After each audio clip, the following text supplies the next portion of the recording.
नमस्कार, मैं सलोनी नांदे और आप देख रहे हैं केसरी उजाला न्यूज। भारतीय जनता पार्टी के महाराष्ट्र के कोर कमेटी की बैठक आज दिल्ली में केंद्रीय नेतृत्व के साथ हुई।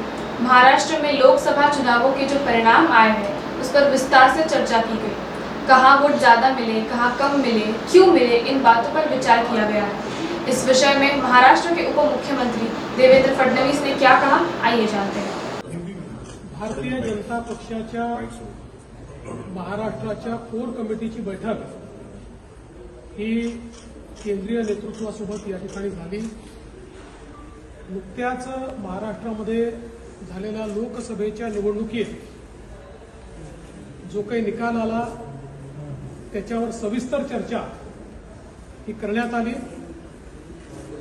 त्याच्यामध्ये कुठे मतं कसे मिळाले, कुठे चांगले मिळाले, कुठे कमी मिळाले, त्याची कारणं काय काय होती, त्याच्यावर काय काय मुद्द्यांचा इम्पॅक्ट होता, अशा सगळ्या गोष्टींची चर्चा झाली। आणि त्याचसोबत येत्या विधानसभेचा रोडमॅप याच्यावर देखील एक प्राथमिक चर्चा आम्ही केली। आणि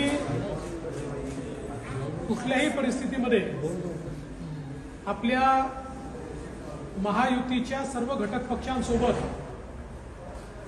ही विधानसभा कशी निवडून येता येईल या संदर्भातला एक रोडमॅप आम्ही तयार केला।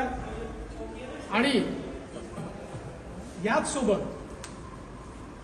आता लवकरच घटक पक्षांसोबत देखील चर्चा करून आणि अत्यंत मजबूतीनं आपल्याला निवडणुकीत कसं पुढे जाता येईल या संदर्भातली सगळी कारवाई ही येत्या काळामध्ये आम्ही करणार आहोत।